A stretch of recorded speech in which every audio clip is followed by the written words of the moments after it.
السلام علیکم، ست شری اکال، میں ہرمیت سنگھ اور آپ دیکھ رہے ہیں سچ ڈیجیٹل۔ آپ سب کا بہت شکریہ جس طریقے سے آپ ہمارے ساتھ جڑے ہیں۔ آج ہم بات کریں گے قیدیوں کے حوالے سے، مختلف قسم کے بیانات بھی سامنے ہیں، وہ بیانات بھی آپ کے سامنے رکھیں۔ ٹرمپ کیا کرنے جا رہے ہیں وہ بھی بتائیں گے اسی ولاگ میں۔ آپ سب کا بہت شکریہ۔ میں معذرت چاہتا ہوں کہ دن میں نہیں تھا، میں ایران چلا گیا تھا، اور ایران کے حوالے سے تھوڑی سی بات کرتے ہیں اور پھر آپ کو بتاتے ہیں ان اور خبروں کے حوالے سے۔ چونکہ ظاہری بات ہے کہ میں جو اربعین انٹرنیشنل ایوارڈ ہوتا ہے ہر سال ہوتا ہے، اور اس میں تقریباً مختلف ممالک کے لوگ جو ہیں اس میں حصہ لیتے ہیں، اور ظاہری بات ہے کہ میں نے بھی اربعین پہ بہت زیادہ کام کیا تھا، جب ہم کوفہ سے ہوتے ہوئے نجف اور نجف سے ہوتے ہوئے ہم کربلا کی طرف گئے تھے، اور پھر اس سے سامرا کی طرف گئے تھے، تو کافی ہم نے ریکارڈنگز کی تھی، بڑی اچھی لگی، لوگوں کو بڑی اچھی لگی، اور اسی وجہ سے میرا نام نامینیٹ کیا گیا تھا۔ سو میں ایران کی طرف گیا۔ ایک طرف تو میں تھوڑی سی ایران کی بات کروں، انتہائی خوبصورت بنا ہوا ہے، اور میرے خیال میں یہاں سے میری لاہور سے فلائٹ تھی، ڈائریکٹ فلائٹ جو جاتی ہے تقریباً رات 1 بجے، اور پھر میں وہاں پہ پہنچا تقریباً 4 ساڑھے 4 کے بجے تھے۔ 5 بجے میں ایئرپورٹ سے نکلا، اور پھر ہم اپنے ٹھکانے پہنچے جہاں پہ رہائش تھی۔ یقین مانے صبح کا جو منظر تھا بڑا خوبصورت تھا، اور جب میں نیچے اترا اور میں نے دیکھا ہر طرف نیٹ اینڈ کلین جو ہے، آپ کو گلیاں، شاہراہیں، کوچیاں آپ کو نظر آئیں گی۔ پھر وہاں کے لوگ صاف ستھرے، بڑی زبردست ان کی ڈریسنگ، بڑے خوبصورت لوگ، اور پھر بڑی بات یہ ہے کہ وہاں پر آپ یہ دیکھیں گے کہ دکانیں تھوڑی سی مختلف ہیں، اور ہر چیز جو ہے فریش آپ کو نظر آئے گی، چاہے وہ فروٹس ہے، پھل ہیں، وہ بھی پیک آپ کو نظر آئیں گے۔ ریسٹورنٹ میں آپ جائیں گے تو ریسٹورنٹ میں بڑی زیادہ بھیڑ بھی ہوتی ہے، لوگ کھانے پینے کے جو ہے وہاں کے لیے کافی لوگ آتے ہیں، اور وہاں پر مختلف قسم کے کھانے جو ہیں وہ آپ زیادہ تر چلو کباب جسے کہتے ہیں وہ بھی زیادہ ہے، ٹماٹر بہت زیادہ کھاتے ہیں، اس لیے ان کے گال لال لال ہوتے ہیں۔ بہرحال یہ تو انڈر لائٹ نوٹ تھا۔ پھر اربعین کا ایوارڈ ہوا، اور اربعین کے ایوارڈ میں مختلف ممالک کے لوگ آئے تھے، لیکن اس میں پہلی پوزیشن پاکستان کی تھی، یعنی میری تھی، اور مجھے فخر اس بات کا تھا کہ پاکستان جو ہے اس کا فلیگ فرسٹ پوزیشن پہ تھا۔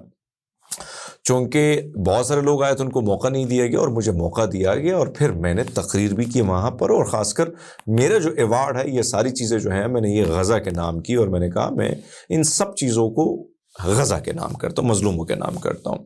تو وہ منظر بھی بڑا خوبصورت تھا کہ میں نے تقریر ختم کی تو ایران کے جو منسٹر تھے یا دیگر لوگ تھے وہ سب حال میں کھڑے ہو گئے، اور رسپیکٹ کے طور پر، اور انہوں نے مجھے ٹریبیوٹ پیش کی، اور یقین مانے میں ایک جذباتی سا منظر تھا کہ میرے آنکھوں سے آنسو بھی آ گئے کہ اتنی عزت تو میں سمجھتا ہوں کہ یہ غزہ کے مظلوموں کی بدولت مجھے ملی ہے۔ سفر بڑا خوبصورت تھا۔ پھر وہاں سے میں تہران کے مختلف علاقوں میں گیا۔ تہران کے بڑے خوبصورت شہر ہیں، انفراسٹرکچر کمال کا انفراسٹرکچر، بڑی بڑی عمارتیں، بڑی بڑی بلڈنگز، بڑے بڑے خوبصورت دکانیں، بڑے بڑے گھر، یہ ساری چیزیں آپ کو تہران میں نظر آئیں گے۔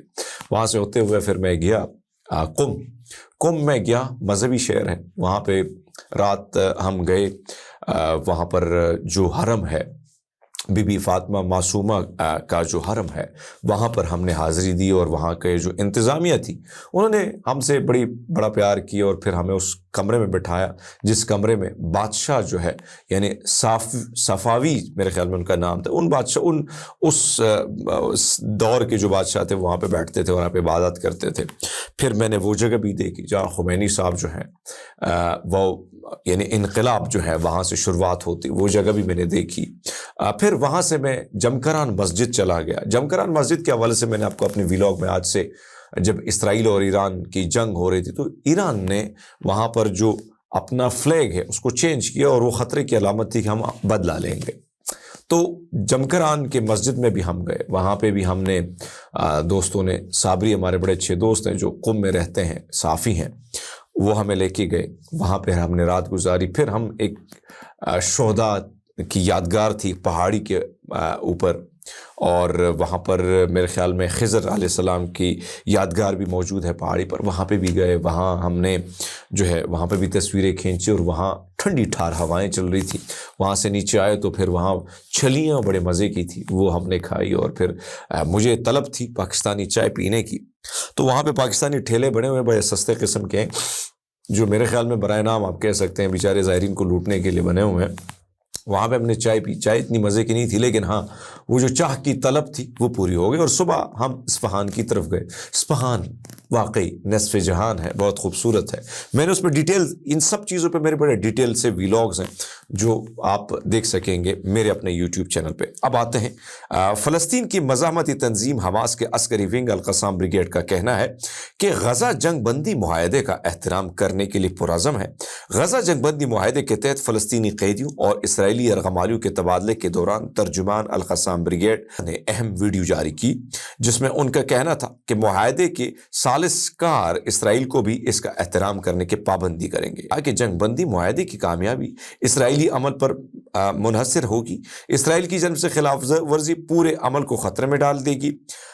تو ایک طرف تو یہ سچویشن ہے. دوسری جانب حماس نے 3 اسرائیلی یرغمالیوں کو بھی رہا کر دیا. ترجمان القسام بریگیڈ نے کہا کہ طوفان الاقصی معرکہ آرائی کو 472 دن ہو چکے ہیں جس نے قابض حکومت کے تابوت میں آخری کیل ٹھونکی.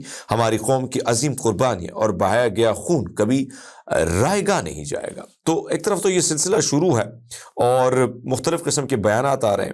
دوسرے ہم آپ کو بتاتے چلے کہ حماس نے رہا کی گئی اسرائیلی خواتین کو تحفے میں کیا دیا, وہ ذرا بھی آپ کے سامنے رکھ لیتے ہیں. غزہ میں اسرائیل اور حماس کے درمیان جنگ بندی کا آغاز تو ہو گیا. آپ کو سب کو پتہ ہے حماس کی جانب سے معاہدے کے تحت جب 3 اسرائیلی خواتین کو رہا کر دیا گیا جس کے بدلے اسرائیل جیل سے 90 فلسطینی قیدیوں کو بھی رہائی نصیب ہوئی. بین الاقوامی خبر رسائی ادارے کی رپورٹ کے مطابق گزشتہ روز فلسطینی مزاحمتی تنظیم حماس نے جنگ بندی معاہدے کے تحت 3 اسرائیلی خواتین و قیدیوں کو ریڈ کراس کے حوالے کر دیا. ریڈ کراس کی ٹیم نے رہائی پانے والی اسرائیلی خواتین کو غزہ میں اسرائیل کے خصوصی فوجی یونٹ پہنچایا جہاں سے انہیں اسپتال منتقل کیا گیا.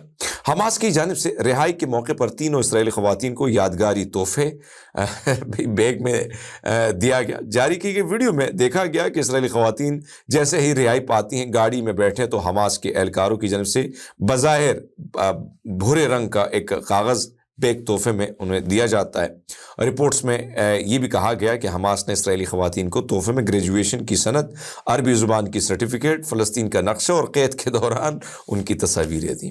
اس سے قبل حماس کے قید سے جنگ بندی معاہدے کے تحت رہائی پانے والے اسرائیلی خواتین کے اہل خانہ کی ملاقات بھی کرائی گئی. تو ایک طرف تو یہ ایک خوبصورت جسچر بھی ہے جو ہونا چاہیے. دوسرے حماس کی جانب سے رہا کی گئی اسرائیلی خواتین اہل خانہ سے جو ہے وہ بھی موجود تھی. حماس کے قیدی سے جو آنے والی خواتین تھی انہوں نے رہائی پانے والی اسرائیلی خواتین اہل خانہ کی اس وقت ویڈیو جو ہے وہ کافی جذباتی ہے اور اس میں وہ لوگ موجود ہیں. ظاہری بات ہے بڑا مشکل کام ہوتا ہے, کوئی آسان کام نہیں ہے. دوسرے آپ کو بتاتے چلیں کہ اسرائیلی میڈیا نے غزہ میں اپنی فوجی ناکامی کا اعتراف کر لیا. اب میں یہ پہلے بھی عرض کر چکا ہوں کہ بھائی صاحب وہ ناکام ہو چکے ہیں اور اس کے میں آج سے نہیں 6 مہینے پہلے میں جب جنگ جاری تھی اور میں اس پہ کام کر رہا تھا تو میں کہتا تھا ناکامی بہت بڑی ہو چکی ہے. اسرائیلی میڈیا اور اخبارات کے تبصروں میں غزہ میں اسرائیلی حماس جنگ بندی معاہدے کے بعد کہا جا رہا ہے کہ اسرائیل نے حماس کی 12 بٹالینز ختم کی مگر وہ تباہ نہیں ہوئی. یہ ان کا دعویٰ ہے. اسرائیلی رپورٹس میں کہا گیا کہ جنگ بندی کے بعد حماس کنٹرول پر یعنی کنٹرول رکھنے کی حکمت عملی پر عمل پیرا ہے. اسرائیلی میڈیا کے رپورٹس کے مطابق حماس غزہ میں سرنگوں سے نکل کر دوبارہ کنٹرول ظاہر کرتی دکھائی دے رہی ہے. رپورٹس کے مطابق فلسطینی میڈیا جنگ بندی کو حماس کی فتح کے طور پر پیش کر رہا ہے جبکہ حماس کی پولیس دوبارہ منظم ہوتی اور غزہ کا انتظام سنبھالنی نظر آ رہی ہے. دوسری جانب آپ یہ دیکھ رہے ہیں کہ حماس کی جانب سے 3 یرغمالی خواتین کی جو میں نے آپ کو بات کی تو ان کے بدلے میں 90 خواتین جو ہے ان کو رہا کیا گیا. تو ایک طرف تو یہ مناظر جو آپ اپنی اسکرین پر دیکھ رہے ہیں یعنی ہماری کوشش ہے کہ اسکرین پر آپ کو دکھائیں, کچھ چیزیں ہم نہیں دکھا سکتے ہیں. اسرائیلی جیل سے خواتین 90 خواتین جو ہے ان کی فلسطینیوں ان کی رہائی بھی مل گئی اور بڑی زبردست طریقے سے ان کو جو ہے یعنی سیلیبریشنز ہوئی. اور بین الاقوامی جو مختلف رپورٹس ہمارے سامنے ان رپورٹس کے مطابق فلسطینی قیدیوں کو ہلال احمر کی ٹیم نے اسرائیل کے اوفر جیل سے مغربی کنارے تک منتقل کیا. مختلف جو اخبارات میں ہم نے سرچ کی ان میں اسرائیلی جیل سے رہائی پانے والی فلسطینی قیدیوں کا مغربی کنارے پہنچنے پر پرتپاک استقبال کیا گیا.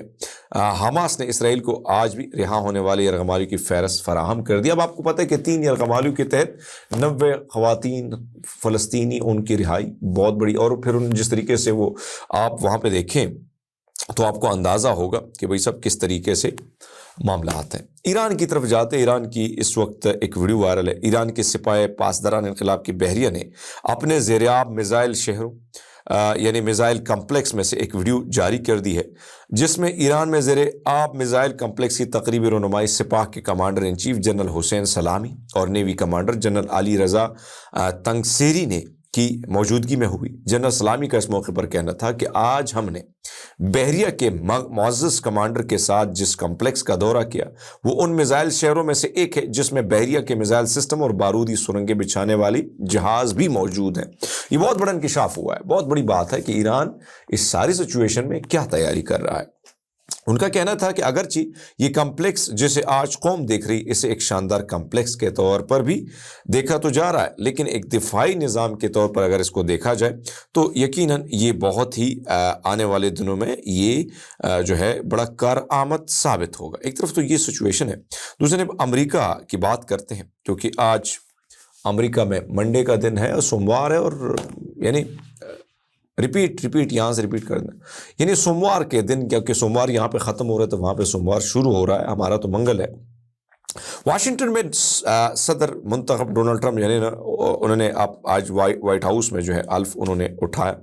ایک زبردست آغاز کے ساتھ انہوں نے وہ شروع کرنے کا ارادہ بھی رکھتے ہیں، جس میں تقریباً ایگزیکٹو احکامات اور دیگر بھرمار ہوگی ہدایت کی، جس میں واضح اشارے بھی ہیں کہ ایک بڑی تبدیلی رونما ہوگی۔ ڈونلڈ ٹرمپ جو قائل ہیں انہیں امریکی ووٹرز میں ایک خصوصی مینڈیٹ ملا ہے، پیر کو 47ویں صدر کے حصے سے حلف اٹھانے کے بعد اپنے پہلے چند دنوں میں ایگزیکٹو کی تعداد 100 سے زیادہ کرنے کی منصوبہ بندی کر رہے ہیں۔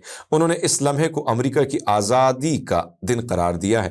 100 سے زیادہ ایگزیکٹو اقدامات ہوں گے، بیوروکریسی کو اپنے طور پر بدلنے کے احکامات بھی ہیں، اور 50,000 جو لوگ ہیں ان کے حوالے سے بھی کوئی احکامات جاری کیے گئے، جن کو 50,000 جن کی چھانٹی کی گئی ہے کہ جن کو چن کر جو ہے ان کو فارغ کیا جائے گا۔